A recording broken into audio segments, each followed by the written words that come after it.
A disturbing video has emerged showing suspected Boko Haram terrorists parading 176 people they abducted from Woro community in Kaiama Local Government area of Kwara State, directly accusing the Nigerian government of lying to the public about the true scale of the kidnapping. In the footage, dozens of women and children are seen standing in rows, looking visibly distressed and poorly dressed, suggesting they are being held under harsh and degrading conditions. The video shows an unidentified speaker interrogating the captives, asking them to confirm where they were abducted from, and 3 women, including a nursing mother, responded in Hausa that they were taken from Woro community. The most shocking part of the video comes when the terrorist speaker directly challenges the Nigerian government's official narrative about the incident. He states that the government has been lying to Nigerians and the entire world by claiming that only a small number of people were kidnapped, when in reality, over 100 people are in their custody.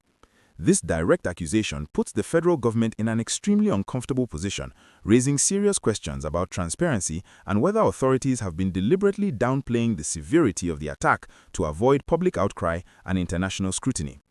The background to this abduction is equally disturbing.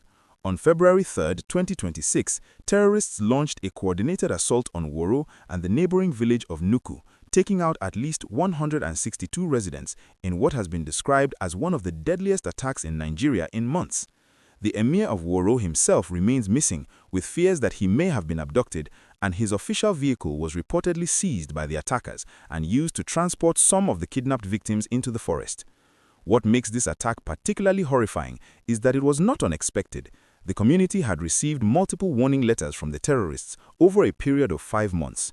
The attackers had sent a letter to the district head informing him of their intention to visit the community for radical preaching and demanding that residents embrace their version of Sharia law and reject the Nigerian constitution. The district head forwarded this letter to the Ilorin Emirate Council, which requested that soldiers be deployed to Woro for protection.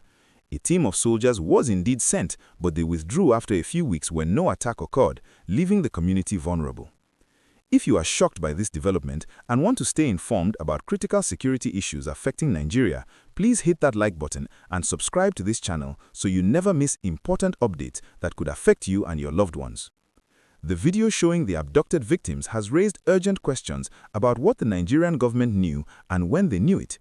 If the terrorists are telling the truth and 176 people were indeed abducted, why would the government report a much lower figure? Some analysts suggest that authorities may be trying to manage public perception and avoid the kind of international attention and criticism that followed the Chibok school girls' kidnapping in 2014.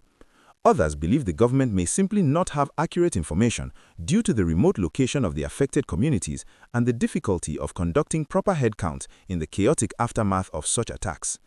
The conditions shown in the video are deeply concerning. The captives appear malnourished and traumatized, with many wearing torn and dirty clothing. The presence of a nursing mother among the hostages adds another layer of tragedy to an already horrific situation.